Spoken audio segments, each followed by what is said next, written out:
अस्सलाम वालेकुम नाज़रीन, प्रोग्राम डिस्कशन विद सॉल्यूशन के साथ मैं हूं आपका मेज़बान मुदस्सिर हुसैन। नाज़रीन, प्रोग्राम डिस्कशन विद सॉल्यूशन में हम बात करेंगे शंघाई ताउन तंजीम का इजलास पाकिस्तान में हुआ। एससीओ का इजलास बड़ा कामयाब रहा। इस हवाले से मुख्तलिफ अमूर पर बातचीत हुई और इन ममालिक के साथ तिजारत के हवाले से बड़ी बातचीत हुई और मुख्तलिफ एमओयूज भी साइन हुए, साइड लाइन मुलाकातें भी हुई और ख़ासतौर पर भारत के वज़ीर ख़ारजा जयशंकर भी शरीक हुए। तो इससे और ज़्यादा मामलात कुछ बेहतर नज़र आए और एक राह हमवार नज़र आई कि शायद दोनों ममालिक में ताल्लुकात एक नए दौर का आगाज़ होने वाला है। बेसिकली एससीओ है क्या चीज़? इससे फिनेंशियली इश्यूज़ कौन-कौन से टच होते हैं और इससे बेनिफिट्स कौन से होते हैं? सबसे पहले क्योंकि हमारे साथ जो आज मेहमान मौजूद हैं, डॉक्टर नूर फातिमा साहिबा हैं, आप इकोनॉमिस्ट हैं और इकोनॉमी के बारे में बड़ी गहरी नज़र रखती हैं। और डॉक्टर ज़फ़र साहब भी हमें चाइना से जॉइन कर रहे हैं। डॉक्टर ज़फ़र बैनुल-अक़वामी अमूर के माहिर हैं, उनके साथ भी गुफ्तगू करेंगे। लेकिन क्योंकि पहले डॉक्टर नूर फातिमा साहिबा से हम गुफ्तगू करना चाहते हैं और डॉक्टर नूर फातिमा से क्योंकि एससीओ बेसिकली ये है इकोनॉमिक फोरम है, यहाँ पे तिजारत के हवाले से बड़ी बातचीत होती है। तो पहले मैं चाहूंगा कि उनसे बातचीत करें, उनके आगाज में उनसे करें, उसके बाद बैनुल अक़वामी मामलात पे हम डॉक्टर ज़फ़र साहब के पास चलेंगे। डॉक्टर साहब, सबसे पहले एक सवाल बताइएगा कि ये अवाम का सवाल है, उसका जवाब दीजिएगा कि वाकई भी एससीओ से हमें कोई मुआशी मुफादात या मुआशी बेनिफिट्स मिल गए हैं जो ये मुनक्कद हुई थी? देखिए, मिल गए हैं का कहना जो है वो तो डिफिकल्ट है, लेकिन देखिए ये आपको बहुत सारी अपॉर्चुनिटीज प्रोवाइड करता है। ये एक हुँ, ऐसा फॉर्म है जिसमें आप ट्रेड की बात करते हैं, इन्वेस्टमेंट की बात करते हैं, और देखिए ये 40-41% पॉपुलेशन है दुनिया की, हुँ, जो कि ये लीडर्स जो हैं ये आज इकट्ठे हुए हैं, और इट्स अ ह्यूज पॉपुलेशन जिसको रिप्रेजेंट किया। सेकंड ये है कि ये 30% जीडीपी है ओवरऑल इन सारे मुल्कों की, जो मुल्क हुँ, आज यहाँ पे इकट्ठे हुए, जिनके जिनके लीडर्स इकट्ठे हुए, तो ये जाहिर है कि इट्स अ ह्यूज थिंग। ये आपको अपॉर्चुनिटीज देती है when you meet so many people, आपके सो मेनी जो उनके पॉलिटिकल लीडरशिप है वो बैठी है। हुँ, इसका जो फंडामेंटल जो ऑब्जेक्टिव है वो शेयर्ड सिक्योरिटी है, ट्रेड है, इन्वेस्टमेंट है, क्लाइमेट चेंज है। इस तरह हुँ। की चीजों के ऊपर आप बात कर सकते हैं। तो यही इश्यूज हैं जो नेशनली इस वक्त आप फेस कर रहे हैं, और लोकली हम जो रीजनल लेवल के ऊपर भी फेस करें। और यही आज आपने हुँ, देखा है कि उनका जो एलामिया है उसके अंदर भी उन्होंने बात की है। सो हुँ, ये देखिए, एक अपॉर्चुनिटी आपको देखिए इंडिया का इंडिया की रिप्रेजेंटेशन शो कर, डिस्पाइट के इंडिया जो है they don't want to be part of any such kind of forum जिसके अंदर उनको कोई पॉजिटिव प्ले करना पड़े, वो नहीं करना चाहते, लेकिन फिर भी वो इस फोरम को छोड़ना नहीं चाहते क्योंकि आप ये एक कहना चाह रही हैं कि अपॉर्चुनिटी भारत की देती। दिलचस्पी कम है इसमें फोरम में, आपके कहने का ये नहीं, मतलब है? इसमें बाहर की दिलचस्पी, चाहे वो सी पैक हो, डेवलपमेंट हो, रीजनल डेवलपमेंट हो, वो सिक्योरिटी, हुँ, उनकी हमेशा से दिलचस्पी कम है। हुँ, लेकिन इशू ये है कि जहां तक रीजन की बात है, उनकी दिलचस्पी हमेशा से कम है, लेकिन पॉइंट ये है कि आप ये देखिए उसके बावजूद उनकी प्रेजेंस है। उसकी रीजन हुँ, क्या है? रीजन यही है कि ये बहुत बड़ा फोरम है 40% पॉपुलेशन के साथ, जो आपको अपॉर्चुनिटीज देता है ट्रेड की, इन्वेस्टमेंट की, डेवलपमेंट की, लेकिन ये और फोरम है किसका शेयर। मैम? मैम, ये फोरम है किसका? ये रूस का है, चाइना का है? इसका मेन हैंडलर कौन है? नहीं, आवाम जानना इसमें चाहते हैं। इसमें देखिए, जिस तरह से आपके ईसीओ है, या आपका नेफ्टा है, सेप्टा है, या जो आपका आसियान है फॉर इंस्टेंस, ये वो कंट्रीज है जिसमें कोई ना कोई आप देखते हैं, कोई हेजमॉन आपको मुल्क नजर आते हैं। ये मेरे साथी हैं, उसके ऊपर ज्यादा बात करेंगे। हेजमॉन्स हैं उन हुँ, मुल्कों, उन उन उन उन उन उन ऑर्गेनाइजेशंस के ऊपर। सो इसमें मैं हेजमॉन तो नहीं कहूंगी, क्योंकि ये बेसिकली शेयर्ड विजन के लिए है, पीसफुल को एग्जिस्टेंस के लिए है। लेकिन चाइना को मैं एज ए लीडर जरूर कहूंगी। वो हेजमॉन का जो कॉन्सेप्ट है वो मेरा ख्याल है कि मैं हुँ। एससीओ में तो इस्तेमाल नहीं हम करूंगी। यूँ कहें लेकिन हम ये, यूँ कहें नूर हाँ, फातिमा साहिबा कि रूस और चाइना एक पेज पे है, इस हवाले से। रूस और चाइना एक पेज पे हैं। देखिए, जो जहां तक फोरम की बात है तो नेचुरली वो एक पेज पर हैं, और बहुत सारे मुल्क इसके एक पेज पर तो हैं फिर कि मिल अमेरिका के को खदशात डेवलपमेंट तो नहीं होनी होंगे चाहिए। इस फोरम से? क्योंकि ये दो बड़ी ताकतें एक पेज पे हैं, तो अमेरिका तो साइड पे हो गया, तो उसको उसको डर खौफ होगा इससे? देखिए, इसमें कोई बहुत बड़ी इनसिक्योरिटी की बात तो नहीं होती, लेकिन हम्म, ऑब्जर्वेशन नेचुरली है। ऑब्जर्व तो वो करते हैं, उनकी रिजर्वेशंस भी हो सकती है, बट इट डजंट मीन कि दुनिया में कोई डेवलपमेंट नहीं होगी, कोई रीजनलिज्म की बात नहीं होगी, या मुल्क हम्म, आपस में इकट्ठे होकर नहीं बैठेंगे। ऐसा नहीं है। जाहिर है, अगर उनकी कोई ऐसी इश्यूज हैं, या वो अगर फील कर सकते हैं, क्योंकि जाहिर है उनका इंटरेस्ट भी सेंट्रल एशिया में, जाहिर है कि एनर्जी पे है। पाकिस्तान का तो एक लिंच पिन का रिलेशनशिप सेंट्रल एशिया से है, एनर्जी की वजह से भी है, और डेफिनेटली सो ठीक है। ये तो इश्यूज होते हैं दुनिया में। देखिए उनका तो अब ये नेटो के अगेंस्ट, आप जैसे अगेंस्ट तो नहीं कहना चाहिए लेकिन काउंटर वेट कह सकते हैं आप, कि नेटो के काउंटर वेट में ये सिक्योरिटी प्रोवाइड कर सकता है, क्योंकि ये भी एक कलेक्टिव सिक्योरिटी की बात है, कलेक्टिव सही। डेवलपमेंट की बात है, कलेक्टिव एग्जिस्टेंस की बात है। हुँ। अच्छा डॉक्टर साहब, आप एक इकोनॉमिस्ट हैं, एक सवाल अवामी सवाल है, क्योंकि आप इस्लामाबाद तो देखती होंगी डॉक्टर ज़फ़र साहब, क्योंकि वो चाइना में इस्लामाबाद की इस वक़्त सूरत-ए-हाल से, शायद अंदरूनी सूरत-ए-हाल से वाकिफ़ ना हो। यहाँ पे सड़कें बंद हैं, कारोबार बंद है, पिंडी इस्लामाबाद बिल्कुल बैन हुआ है। तो अवाम का एक सवाल है छोटा-सा, इकोनॉमी पॉइंट ऑफ व्यू से ज़रा बताइएगा।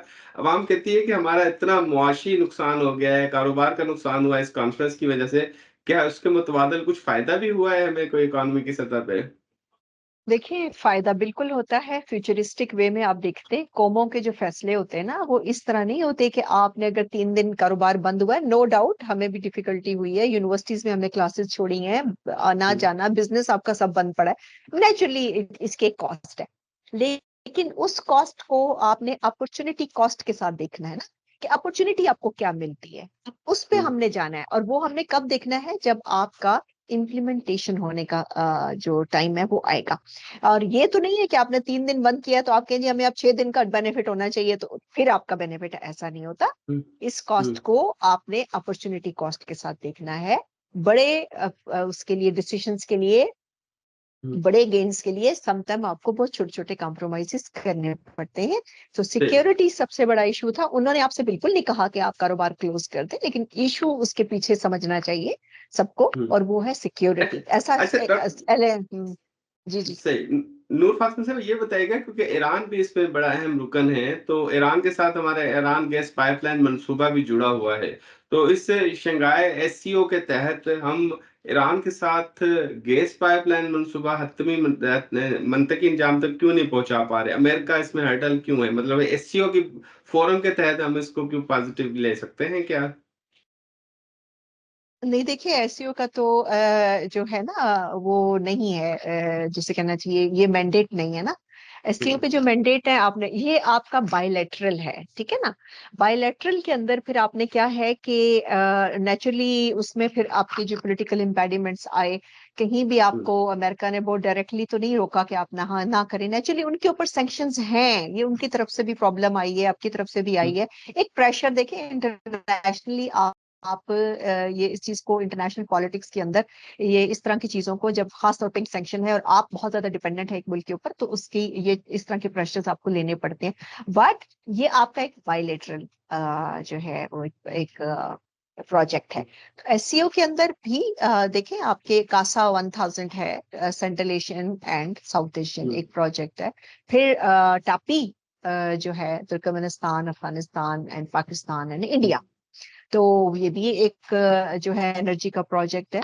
तो उसमें इंडिया हुँ, की इन्वॉल्वमेंट है। ये फोरम जरूर है कि जहाँ पे कासा की बात हो सकती है, टापी की बात हुँ, हो सकती है, और पाकिस्तान के साथ जो डेवलपमेंट हो सकती है इंटरनेशनली भी हो सकती है, क्योंकि आपने इस वक्त ये प्रूव किया है हुँ, इंटरनेशनली कि आप जो है वो एब्जॉर्ब कर सकते हैं। $70 बिलियन का सी पैक का प्रोजेक्ट, उसका हुँ, पार्ट 2 होने जा रहा है, आप उसको कर सकते हैं।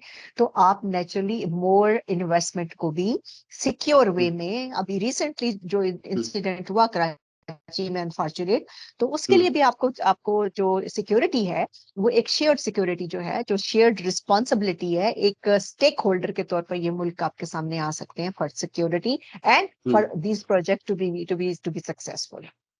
डॉक्टर साहब, मैं चाहूँगा कि सिर्फ 2 मिनट अगर आप हमारे आपकी इजाज़त से 2 मिनट अगर आप रहें, क्योंकि मैं एक सवाल डॉक्टर ज़फ़र साहब से पूछना चाहता हूँ, उसका जवाब आप बेहतर दे सकती हैं, और उसके जवाब के बाद हम आपसे फिर इजाज़त भी चाहेंगे। डॉक्टर साहब, श्योर, श्योर। वज़ीर-ए-आज़म भी आए हुए थे चाइना के, और पाकिस्तान का दौरा किया, बड़ा उनको रिस्पॉन्स दिया गया, मतलब कंपेयरली देखा जाए दूसरे डेलीगेशन की निस्बत चाइना को डेलीगेशन को ज़्यादा रिस्पॉन्स दिया गया एससीओ कॉन्फ्रेंस में। तो चाइना में बैठे हैं आप, तो चाइना इस वक़्त क्या सोच रहा है इस एससीओ के मुतल्लिक जो कॉन्फ्रेंस हुई है?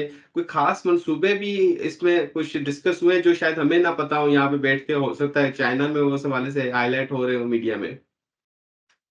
जी, first of all thank you so much Mudassar साहब वक़्त देने का। चाइना को अहमियत इसलिए दी जाती है कि चाइना पाकिस्तान का लार्जेस्ट ट्रेडिंग पार्टनर है और चाइना हर मुश्किल में पाकिस्तान के साथ खड़ा है।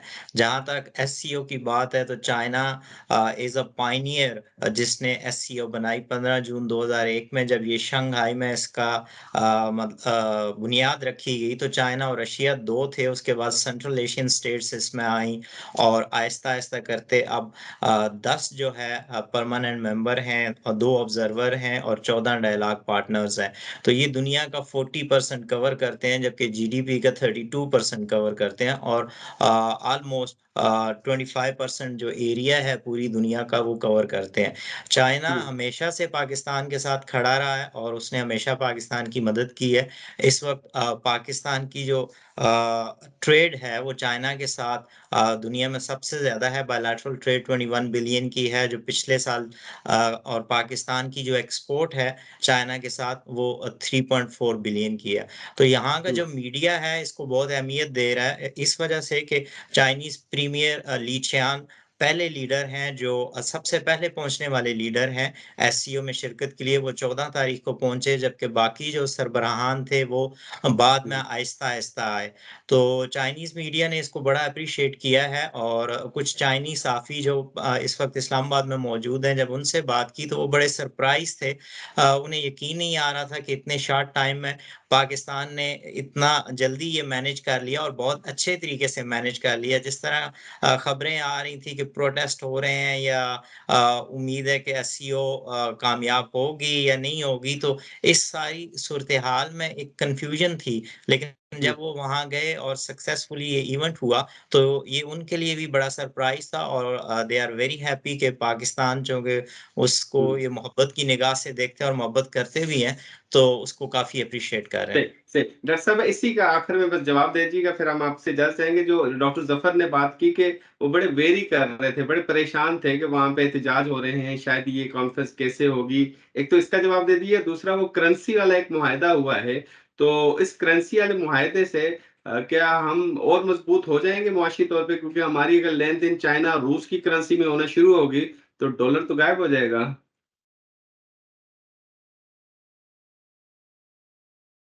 जी, आपकी आवाज़ बंद हो हुई है। डॉक्टर साहब आप माइक ऑन कर दीजिएगा इससे। माइक, हाँ जी, जी, हो गया, जी, ऑन हो गया। अच्छा, जी, जहाँ जी, तक करेंसी की बात है तो देखिए ये एक अब एवोल्यूशनरी प्रोसेस है, ग्रेजुअल प्रोसेस है, ये होता रहेगा दुनिया में, आप इसको रोक नहीं सकते। और नेचुरली जैसे-जैसे हुँ, आपकी इकोनॉमिक जो शेयर है दुनिया के अंदर बढ़ता चला जाएगा, ट्रेड के अंदर, इन्वेस्टमेंट के अंदर, मर्चेंडाइज़ बढ़ेगा, दुनिया की ट्रेड के अंदर बढ़ेगा, तो नेचुरली आपको एक राइट तो है कि अगर आप हमने यूरो को भी अपने सामने देखा 2001 में यूरो को वो हुई है, लॉन्चिंग हुई है। तो आज भी आप देखते हैं कि जो डॉलर है, वो उसको अभी भी वो अहमियत है, इंटरनेशनलाइज़ करेंसी ज़रूर है और लेकिन तो इसलिए डॉलर्स को मैं नहीं समझती कि चैलेंज इतनी आराम से डॉलर तो नहीं होता, लेकिन हुँ, स्लोली डिफरेंट करेंसीज़ का मार्केट में आना और उसको एक रीजनल लेवल के ऊपर अगर कोई डेवलपमेंट उसकी हो रही है या हुँ, करेंसी एक्सचेंज में उस सेम करेंसी को अगर एक्सेप्ट किया जा रहा है, उसमें कोई हर्ज नहीं है। ये डेवलपमेंट है जो इन डेवलपमेंट्स में होना है। और इन डेवलपमेंट से मैं ये समझ रही हूँ कि अभी तक जो ज़िंदगी की पिछले आप 50 साल अगर आप देखें तो उसमें डॉलर आपको कहीं अंडरमाइन होता समहाउ नज़र नहीं आया। हाँ, बाकी हुँ, करेंसी आपके पास मौजूद है। तो बहुत नियर फ्यूचर में तो आप ये नहीं कह सकते कि हुँ। डॉलर्स की अहमियत उस तरह से नहीं रहेगी। और वो एहतिजाज के मामले पे आप क्या जवाब देना चाहेंगे कि जी, एहतिजाज की जो जी। सूरत-हाल बनी हुई थी, उससे क्या नुकसान होगा या उससे खदशात जो थे उसकी बिना पे कोई हमें एमओयूज़ या किसी चीज़ में रुकावट हुई है हमें? अब मेरा ख़्याल है नहीं हुई है। That was very well managed basically by the government state ने उसको किया मैनेज। हुँ, लेकिन बहुत अनफॉर्च्यूनेट सिचुएशन है कि जहाँ आपका नेशनल इंटरेस्ट है, जहाँ आप समझते हैं कि ये सिर्फ़ मेरे और आपका या किसी भी एक पॉलिटिकल पार्टी का नहीं, it's about Pakistan, it's about state. तो वहां आकर हमें, अगर हमारे कुछ इस तरह की डेवलपमेंट हो भी जहां आपकी इंस्टेबिलिटी हो सकती है, तो रोक लेनी चाहिए, ना कि ये कि आप उस इवेंट के अंदर आके कहें कि हमने इंस्टेबल करना है सिचुएशन को। ठीक है, आई थिंक देखिए सारे मुल्क जो स्टेट्स हैं, हेड ऑफ द स्टेट्स हैं, एज लॉन्ग एज के दे स्टे सेफ और ये अपना सक्सेसफुल हो जाता है, they will take Pakistan impression very good. हाँ, ये है कि बहुत ज्यादा एफर्ट करनी पड़ी है और बहुत ज्यादा एम्बैरेसमेंट हमें फील होना शुरू हुई थी कि हम गेस्ट के आने के साथ साथ किस किस्म का इमेज पाकिस्तान का दिखा रहे हैं, बट फॉर्चुनेटली अल्हम्दुलिल्लाह it has been very manage very well. Thank you doctor Noor Fatima साहिबा, आपने अपना यू कीमती वेलकम, वक्त यू दिया। वेलकम। और डॉक्टर जफर हमारे साथ अभी भी मौजूद हैं। डॉक्टर नूर फातिमा से हम इजाजत चाहेंगे। बहुत बहुत शुक्रिया डॉक्टर साहब, आपने अपना कीमती वक्त दिया। डॉक्टर जफर साहब, जैसे कि डॉक्टर नूर फातिमा ने भी अभी जिक्र किया, बड़े अच्छे उसका जवाब दिया कि कोई फर्क नहीं पड़ा, लेकिन आपने जैसे प्रोग्राम में अपने शुरू में जो गुफ्तगू की उसमें कहा कि यहाँ चाइना में इस हवाले से थोड़ा सा रिजर्वेशन थे या खदशात या रूमर्स थी कि पाकिस्तान के अंदर एहतजाज हो रहा है, तो एससीओ कॉन्फ्रेंस जो हो रही है उसका क्या मुस्तकबिल होगा। तो वो तो चले खैर खैर से होगी, लेकिन क्या चाइना की हुकूमत, चाइना के लोग पाकिस्तान में होने वाले एहतजाजों के बारे में वेरी करते हैं? वहाँ की सूरत हाल, पाकिस्तान की सूरत हाल के बारे में सोचते हैं इतनी संजीदगी से, और यहाँ कुछ होता है तो उसका असर चाइना में भी होता है? देखिए, ना सिर्फ वो सोचते हैं बल्कि पाकिस्तान को वो एडवाइस भी करते हैं। वो चाहते हैं कि बेसिकली पाकिस्तान स्टेबल रहे, खुशहाल रहे, और उन्होंने इसका कई बार ओपनली ज़िक्र भी किया है। क्योंकि एहतजाज जब होता है तो उससे डेफ़िनेटली कारोबार मुतासर होता है, आपकी इक़्तिसादी जो सूरत-ए-हाल है वो ख़राब होती है और हुँ, सरमायाकार जो है वो भाग जाता है। चाइना की जितनी भी डेवलपमेंट है वो सारी माशी डेवलपमेंट है, उसको वो बहुत ज़्यादा अहमियत देते हैं। तो वो चाहते हैं कि इस तरह के मामलात जो हैं उनको इतना ज़्यादा हाइलाइट ना किया जाए, ना हुँ, उजागर किया जाए। उससे ना सिर्फ फॉरेन इन्वेस्टर भाग जाता है बल्कि एक अनस्टेबिलिटी भी होती है। अभी तक चाइना ने जितनी भी इन्वेस्टमेंट की है या जितने भी प्रोजेक्ट्स पाकिस्तान में लगाए हैं, तो जब यहाँ लीडरशिप पाकिस्तान की आती है, टॉप लीडरशिप, उनसे वो सिर्फ एक ही बात करते हैं कि हमें बेहतरीन सिक्योरिटी चाहिए और स्टेबिलिटी चाहिए। अगर सिक्योरिटी वहाँ की मज़बूत होगी तो बाकी जो मामलात हैं उनके बारे में उन्हें इतनी ज़्यादा फ़िक्र करने की ज़रूरत भी नहीं है और वो फ़िक्र करते भी नहीं हैं। ना कोई हुँ, पैसों का इश्यू होता है, ना कोई बाकी मामलात इतने ज़्यादा वो देखते हैं, लेकिन सिक्योरिटी पे कंप्रोमाइज़ वो करना नहीं चाहते। उसकी वजह ये है कि जब कोई ऐसा हादसा होता है जिसमें चीनी जो है उनकी कीमती जानों का नुकसान होता है, तो यहाँ पर उन्हें डोमेस्टिकली काफ़ी प्रेशर होता है, क्योंकि चीनी एक बच्चा होता है और फैमिली में एक बच्चा अगर ना रहे तो आप समझ सकते हैं कि गवर्नमेंट पर लोकली कितना ज़्यादा प्रेशर होता है। और वो जो दूसरे मुल्क में काम करने गए होते हैं वो मतलब टॉप लीडर्स होते हैं, टॉप प्रोफेशनल्स होते हैं, और अगर एक ही बच्चा हो और वो टॉप प्रोफेशनल हो तो उसका नुकसान जो है वो डेफ़िनेटली हुकूमत पर बहुत ज़्यादा प्रेशर होता है। तो वो चाहती हैं कि इस तरह के हंगामे या इस तरह की सूरत-ए-हाल ना हो। हाँ, ये है कि हुँ। प्रोटेस्ट में अपना एहतजाज एक लिमिटेड से एरिया में एहतजाज रिकॉर्ड करवाएँ, और गवर्नमेंट को भी चाहिए कि जो मुखालफिन हैं या जो दूसरी पार्टी है उसकी बात अमल से सुने और मसले का कोई सॉल्यूशन निकाले। जैसे चाइना में बहुत सी चीज़ें हैं जो कि अच्छा डॉक्टर ज़फ़र, एक नहीं हैं, सवाल मेरे लेकिन ज़हन उसका में आ रहा था। सॉल्यूशन है। डॉक्टर ज़फ़र, एक सवाल मेरे ज़हन में आ रहा था, मैं चाह रहा हूँ कि आपसे इस हवाले से कुछ मालूमात भी ले लें। आपने कहा कि इस फोरम की बुनियाद 2001 में पड़ी है। एग्ज़ैक्ट यही डेट आपने जो बताई थी, 2001 में। और उस वक़्त 9/11 हुआ था, 9/11 अमेरिका का वाक़या भी हुआ। क्या ये फ़ोरम की बुनियाद इस बुनियाद पे डाली गई थी कि अमेरिका के आगे कोई ऐसा फ़ोरम क्रिएट किया जाए, जो सुपर पावर्स जो हैं, रूस, चाइना, जो बड़ी-बड़ी ताकतें हैं, ये अपनी एक अलग इकॉनमी बना सकें? क्योंकि उस वक़्त जो 9/11 का वाक़या हुआ था, उससे शायद अमेरिका की इकॉनमी डिमोलिश हो गई थी, खत्म हो गई थी। उसके तनाज़ुर में तो बनाया गया था, या इसकी वजूहात कुछ और थी? देखिए, चाइना जो है वो बिलीव करता है कि अगर आपका हमसाया खुशहाल होगा तो आप खुशहाल होंगे। चाइना उस वक़्त लार्जेस्ट ट्रेडिंग पार्टनर था गैस और ऑयल का रशिया के साथ, और इस तरह सेंट्रल एशियन स्टेट्स के साथ भी। तो सेंट्रल एशियन स्टेट्स जो हैं वो चाइना का जो वेस्टर्न पार्ट है उसके साथ कनेक्ट हैं, और वेस्टर्न पार्ट उस वक़्त चाइना का इतना ज़्यादा डेवलप नहीं था। उनका प्लान था कि जो वेस्टर्न एरिया है जैसे सिंकियान वग़ैरह है, जो कि सेंट्रल एशियन स्टेट्स के बिल्कुल साथ लगता है, बॉर्डर लगता है, कि उसको हम मजबूत बनाएँ, उसको खुशहाल बनाएँ। तो ये वन ऑफ द रीज़न थी। और दूसरा ये था कि जो बायलैटरल इनकी बाद में ट्रेड हुई, जैसे कि यूएस का प्रेशर आया कि डॉलर, उन्होंने ईरान के साथ आपको पता है सैंक्शन लगाई हुई हैं, रशिया के साथ डॉलर की सैंक्शन लगाई, तो इन्होंने बायलैटरल ट्रेड जो $40 बिलियन की है ऑयल एंड गैस की सिर्फ, वो लोकल करेंसी में करना शुरू कर दी। तो उससे जो एससीओ है इसमें वो लेके आए कि हम एससीओ में लोकल करेंसी को भी मजबूत करेंगे, और जो नेबर्स हैं उनके दरमियान जो स्टेबिलिटी है, खुशहाली है, और ख़ास तौर पर जो माशी इस्तेकाम है, उसको हम कैसे मजबूत बनाएँ, क्योंकि उस वक़्त खित्ते में जो रशिया है वो सबसे स्ट्रॉन्ग था, कह सकते हैं कि अलाई था और सबसे स्ट्रॉन्ग समझा जाता था, और चाइना का नेबर भी है।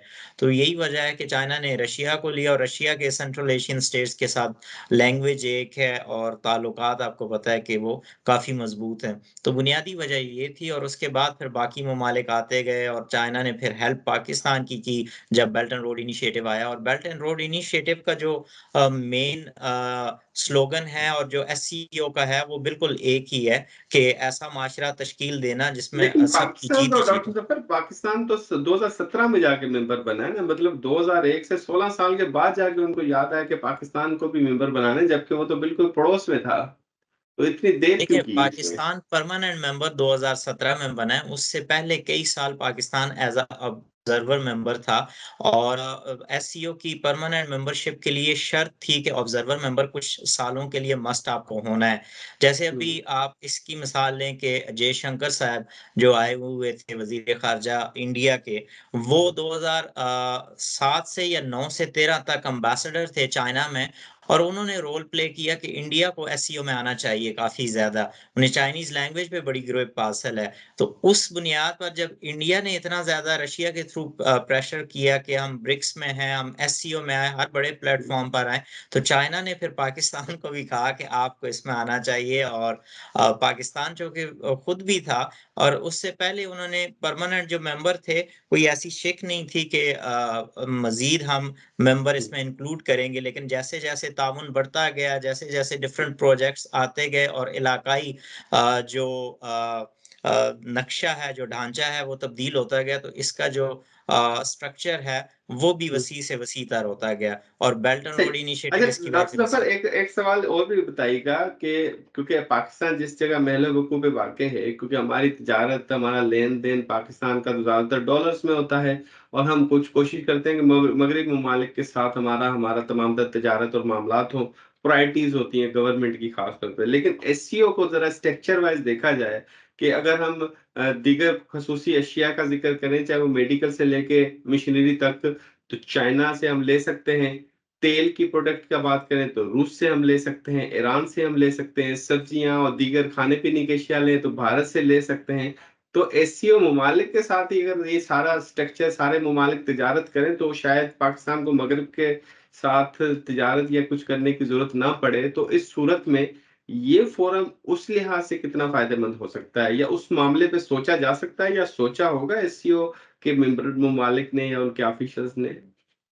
देखिए, जो एससीओ को जब भी कोई इदारा या कोई तंज़ीम खड़ी होती है, तो उसको चैलेंजेस भी होते हैं। जो सबसे 2 मेजर चैलेंजेस हैं, वो एक करेंसी का है कि हुँ, डी-डॉलराइज़ेशन कैसे की जाए? क्योंकि इस वक़्त दुनिया की 80% ट्रेड जो है, वो डॉलर में होती है, और डॉलर से आप यकदम करेंसी चेंज नहीं कर सकते। हुँ, दूसरा एससीओ का जो सबसे बड़ा चैलेंज है, वो ईरान है, क्योंकि ईरान जो है ऑयल और गैस में माला-माल है, जबकि इंटरनेशनल सैंक्शन होने की वजह से वो हुँ, उस तरह ट्रेड नहीं तो कर रहा रूस और इन चाइना एससीओ भी मेंबर। सैंक्शंस को फॉलो करते हैं, मतलब इंटरनेशनल देखिए सैंक्शंस को रूस और चाइना तो बहुत बड़े ममालिक है। चाइना की अगर मिसाल ली जाए तो चाइना की यूएस के साथ जो ट्रेड है वो 800 बिलियन यूएस डॉलर की है। रशिया के साथ नहीं, तकरीबन लेकिन ये 400 खुद बिलियन मुख्तियार डॉलर। नहीं है क्या डॉक्टर साहब? ये खुद मुख्तियार नहीं है रूस और चाइना के, भाई चले हम नहीं मानते सैंक्शन को, हम ईरान के साथ वो तिजारत कर रहे करते हैं, हैं, हम उनके। वो कर रहे हैं। इतनी जल्दी इस तरह नहीं होता इंटरनेशनली, क्योंकि लेट्स सपोज अगर पाकिस्तान आज कह दे कि हम चाइना हमारा लार्जेस्ट ट्रेडिंग पार्टनर है, तो पाकिस्तान की जो सबसे ज्यादा एक्सपोर्ट होती हैं वो यूएस के साथ होती हैं, और यूएस सैंक्शन लगाता है पाकिस्तान के साथ। तो आपको पता है पाकिस्तान आईएमएफ के पास जाता है। पाकिस्तान जो मोस्ट फेवरेट नेशन है इक्तिसादी, जो यूएस का बेनिफिट ले रहा है, जो यूरोप से ले रहा है, वो सारे खत्म हो जाएंगे और हम तो तो सिर्फ ये अमेरिका ने बचते तो ही। देखिए आईएमएफ भी बनवा दिया ना, अमेरिका ने वर्ल्ड बैंक बना दी, आईएमएफ बना दिया, ऐसे फोरम्स बना दिए जिसे कर्जा लेके मुआशी इस्तेकाम ला सकते हैं। एससीओ को ऐसा फोरम नहीं बना सकती कि हम एशियन बैरूने मिन्नत ही डेवलपमेंट ना जाए बैंक आईएमएफ के? एशियन चाइना ने एशियन डेवलपमेंट बैंक बनाया है, और इसी तरह जो चाइना के बाकी बैंक है, एक्सिम बैंक हो गया जिसने लेकिन पाकिस्तान को एशियन बहुत ज्यादा डेवलपमेंट कर्जा बैंक भी दिया। मेरूने मिन्नत आईएमएफ का है कि आईएमएफ अगर अप्रूव करता है तो एशियन डेवलपमेंट बैंक भी पैसे देता है, otherwise Asian development bank IMF reject करता है तो वो भी नहीं देता। चाइना के दो बैंक हैं, एक्सिम बैंक और चाइना कंस्ट्रक्शन बैंक। ये दो बैंक ऐसे हैं कि जो कि बीआरआई कंट्री को धड़ाधड़ कर्जा दे रहे हैं, और बीआरआई कंट्री में, belt and road initiative country में, ज्यादातर वही ममालिक हैं जो एससीओ के मेंबर हैं, और ना सिर्फ ज्यादा बल्कि पाकिस्तान भी है तमाम उसमें। के तमाम। ऑफ कोर्स पाकिस्तान सबसे ज्यादा बेनिफिशियरी पाकिस्तान ही है, क्योंकि अभी तक जो सी पैक के थ्रू तो पाकिस्तान आईएमएफ की तरफ सख्त शराइत के साथ क्यों घुसता है? वो इधर क्यों नहीं जाता हल्की शराइत पे कर्जा मिल जाए तो? देखिए इंटरनेशनली ट्रेड करनी है, ये तो टोटल एससीओ के जितने मेंबर हैं, ये आपको पता है कि इनका 40% एरिया कवर करते हैं, 40% पॉपुलेशन है इनकी। लेकिन जो स्ट्रांग कंट्रीज हैं वो तो यूरोप और वेस्ट ही है। आप टेक्नोलॉजी वहां से लेते हैं, आपकी जो मैन पावर है वो सारी की सारी वहां पर है, इसी तरह बाकी दुनिया की भी वहां पर है। तो इतने जल्दी ये शिफ्ट होती नहीं है, इसको टाइम लगता है। चाहे वो करेंसी का मामला हो, चाहे सिक्योरिटी का हो, क्योंकि उनका उन्होंने एक मेयार सेट किया हुआ है, जो इदारे बनाए हुए हैं, तो वो खत्म होते होते सदियों लगते हैं। ऐसा नहीं है कि हफ्ते बाद या साल बाद ये चीजें यकदम चेंज हो जाए।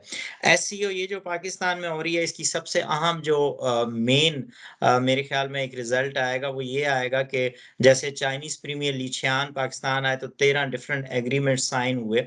उसके साथ नेक्स्ट मंथ पाकिस्तान के प्रेसिडेंट चाइना का दौरा कर रहे हैं।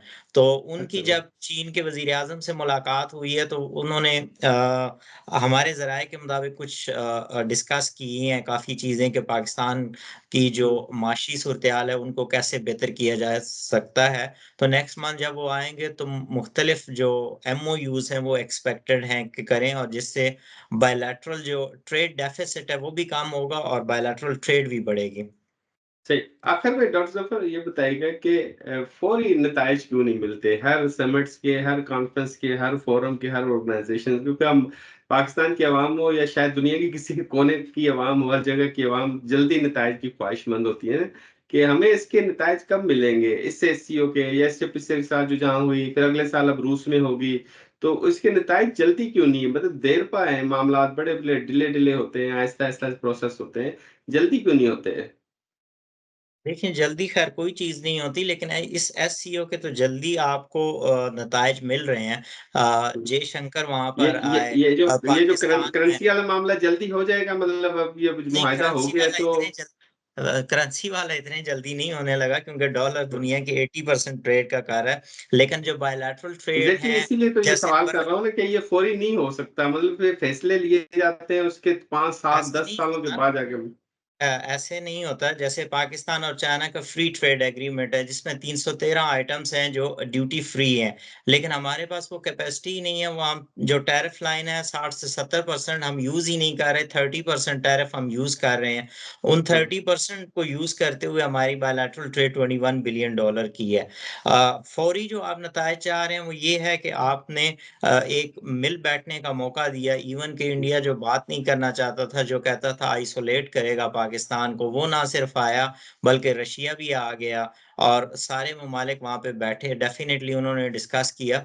तो वो इस तरह वे फॉरवर्ड और निकलता वो जो है डॉक्टर चीज़ें। नूर फातिमा साहिबा कह रही थी कि ये नेगेटिविटी सोचते हैं भारत और इसको नेगेटिव लेते हैं हमेशा से, ये बात दुरुस्त है? भारत नेगेटिव सोचता है हर फोरम में, हर जगह देख पे? देखें, हर मुल्क अपने आप को प्रोटेक्ट करता है और इसमें कोई शक नहीं है कि इंडिया चाहता है कि पाकिस्तान कभी तरक्की ना करे। वो जहाँ उन्हें मौका मिलता है, वो डेफ़िनेटली इसको पाकिस्तान को प्रेस करने की कोशिश करते हैं।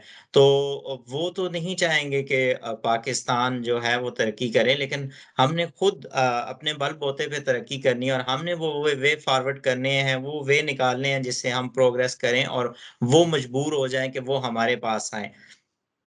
सही। बहुत-बहुत शुक्रिया डॉक्टर ज़फ़र, आपने अपना कीमती वक़्त दिया प्रोग्राम डिस्कशन विद सॉल्यूशन में।